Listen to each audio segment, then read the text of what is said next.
since the month of January is almost over, the place where movies go to die, even though I sort of liked Bad Boys for Life, I figured I'd talk about my most anticipated upcoming movies of 2020. Let's do this. That was stupid. The first one up is Sonic the Hedgehog. I'm by no means a diehard Sonic the Hedgehog fan. I enjoyed playing the game on Sega at my friend's house when I was growing up. I was always sort of more of a Mortal Kombat kid because I like brutality and blood and violence, and I think that's what's wrong with me. And I'm really excited to see this movie ever since they made the changes because Sonic went from looking like nightmare fuel to looking like Sonic the Hedgehog. And is it possible we might be getting a good video game movie? Probably not, but I'm excited to check it out. The next one up is A Quiet Place 2. The first Quiet Place film really blew me away. I went into that movie not expecting much. It was directed by Jim from The Office, and it quickly became my favorite movie of 2018. It was suspenseful and thrilling and very well directed, so I'm expecting a lot from the sequel to that movie. And very quickly, before we continue on with my most anticipated movies of 2020, I wanted to let you know that this video is brought to you by Family Video, one of my happy places to go to. I love it. And I have a question for you. Do you like free stuff? I know I do. Family Video is running a contest that you can enter in right now. I'll put the link down below where you guess the Oscar nominees that are going to win.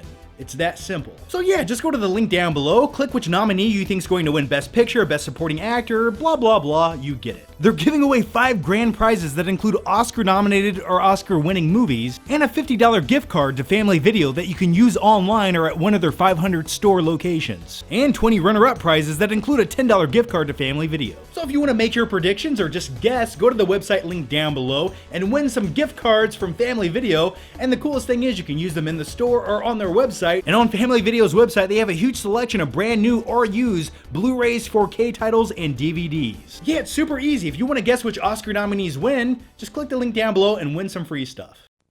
And now, our feature presentation. The next one up is Peter Rabbit 2.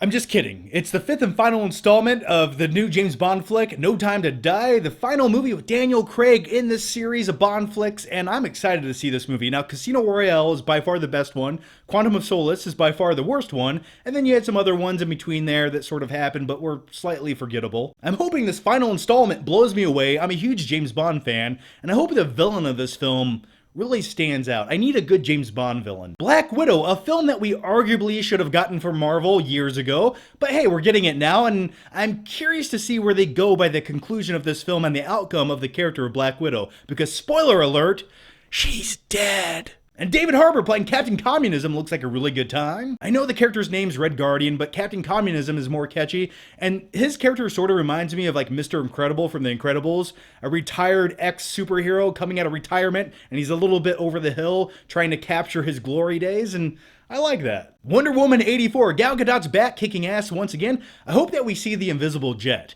Though we won't technically see it, but I hope it's in the film somehow, some way. And Chris Pine's back once again, even though he died in the first film, but he somehow returns. I hope that makes sense somehow in the story, but I'm glad he's back. My only real concern going into this movie is actress Kristen Wiig, who plays the villain of this film, and she's predominantly known as a comedic actress, and I just don't see her coming across like a threatening, menacing villain for this movie. But hey, maybe she'll surprise us, but I'm excited to see the movie. Okay, please don't give me a copyright strike, whoever owns that song, but I am so excited to see Top Gun Maverick, Tom Cruise actually flying jets with a camera in his face. Yes, please, give me that. When it came to the first Top Gun film, I never really loved it. It was sort of cool to watch. It was a product of its times, but I think this film is going to be bigger and better than that film ever was, just from the technical aspect of actually flying these jets and the way that they're filming it, and I can't wait to check it out. Yes, please, I need this. Ghostbusters Afterlife. I'm so excited to see this movie because after that disaster, that crime against humanity known as Ghostbusters 2016, I never thought we would see the light of day where we got a new Ghostbusters movie that looked good, that I wanted to see, that sort of felt like an actual Ghostbusters movie. I want to hold Slimer as I talk about this. This new Ghostbusters movie stars Paul Rudd, and it sort of has a Stranger Things vibe meets Ghostbusters and takes place in a small town, and it looks like a good time. I'm just hoping some of the original Ghostbusters do show up in this movie because that will just make me happy. Now, since this list is going in sequential order of release dates, I'll just give this away now. My number one most anticipated movie of 2020 is Christopher Nolan's Tenet.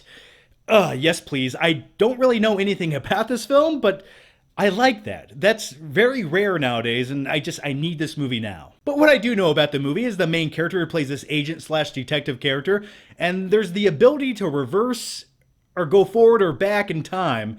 And that really intrigues me, especially being directed by Christopher Nolan. Bill and Ted Face the Music. Just saying the title makes me smile. It takes me back to a happy place in the early 1990s where I would go to Blockbuster and rent Bill and Ted 1 and 2 on VHS every Friday and watch them over and over again. And it blows my mind that we're getting a sequel to those movies with Keanu Reeves and Alex Winters returning once again. And the plot to this movie says everything that you need to know about it. The Wild Stallions need to create a song that will save the world. That's perfection. The Conjuring, The Devil Made Me Do It. The third Conjuring flick is coming out, and I'm excited for this because I need a good horror film or a little bit of schlock in the month of October, and I think this movie might give me that. I'm a huge fan of the first Conjuring film that came out in 2013, had a phenomenal director behind it. The sequel was okay, but not as good as the original, and this newest film doesn't have the same director, but hopefully it's entertaining and frightening, and I just want something that scares me. That's all I'm asking for. Just scare the shit out of me. The next one up is BIOS. I don't think there's a poster that exists for this movie, so I'll just put a picture of Tom Hanks right here as Forrest Gump. If there is a poster, I will put that, but I'd rather have Tom Hanks as Forrest Gump. The plot to BIOS sounds like my kind of movie. It takes place in a futuristic post-apocalyptic Earth where Tom Hanks is all alone and he builds a robot to protect and save his dog after he dies. That sounds awesome. I want to see that movie. The next movie up is Venom 2, A Turd in the Wind.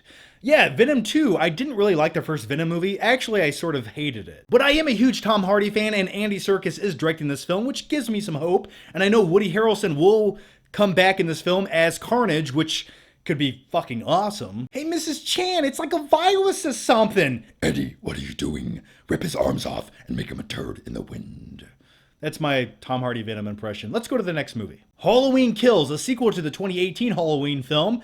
And I liked a lot of the ideas and concepts into that movie, but a lot of things I think they failed miserably, especially the new revamped, rebooted Dr. Loomis character. I just was not a fan of that. But hey, it's always a good time when you watch Michael Myers stalk people down and murder them in the middle of the night. That sounds dark and morbid, but I stand by it. And I'm sort of curious to see what they do with the character of Jamie Lee Curtis and her daughter in this movie and where they go and which direction it takes. And I'm just looking forward to a good Halloween film, and I hope it's better than the 2018 one. Godzilla vs. Kong, a movie that I've wanted to see ever since I was a stupid little kid. And who wouldn't want to see this movie? Two giant godlike epic creatures battling it out.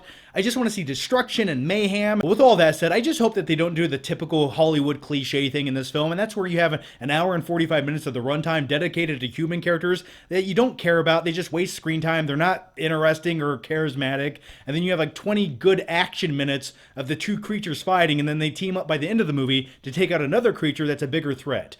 That's probably how the movie will play out, but hey, I'll still be there opening day. The next one up is The Tomorrow War, starring Chris Pratt. This is a futuristic war movie where they fight aliens.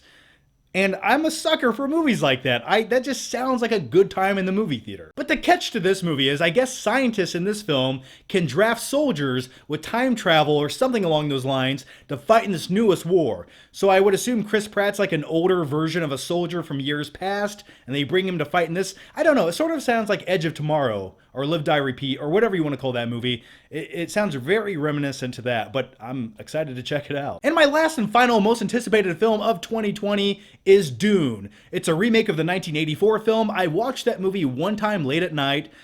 I didn't really love the movie, but I could see how a remake would make it probably better. But the thing that gets me most excited about this movie is the director behind it, because if you have a quality director, you will probably have a quality movie. Those are my most anticipated movies of 2020. Now here's my question for you, and let me know down below. What are some of your most anticipated movies coming up this year? Yeah, let me know all that down below. And very quickly, before I go, big thanks to Family Video for sponsoring this video. And once again, guys, if you guys want to win some free gift cards where you can use them in Family Video stores or online to buy thousands of movies for sale, Blu-rays, 4K titles, DVDs, you name it, all you have to do is go to the link down below, pick your Oscar nominees that you think are going to win, and be entered in to win a whole bunch of free gift cards. Yeah, just click the link down below, guess your Oscar nominee, picks who's going to win what, And good luck. I would pick Parasite for best movie of the year because I just really like it. But as always, guys, thanks for watching. Make sure you subscribe. And if you like the video, give it a thumbs up because the stupid YouTube algorithm. As always, thanks for watching, and I'll see you next time.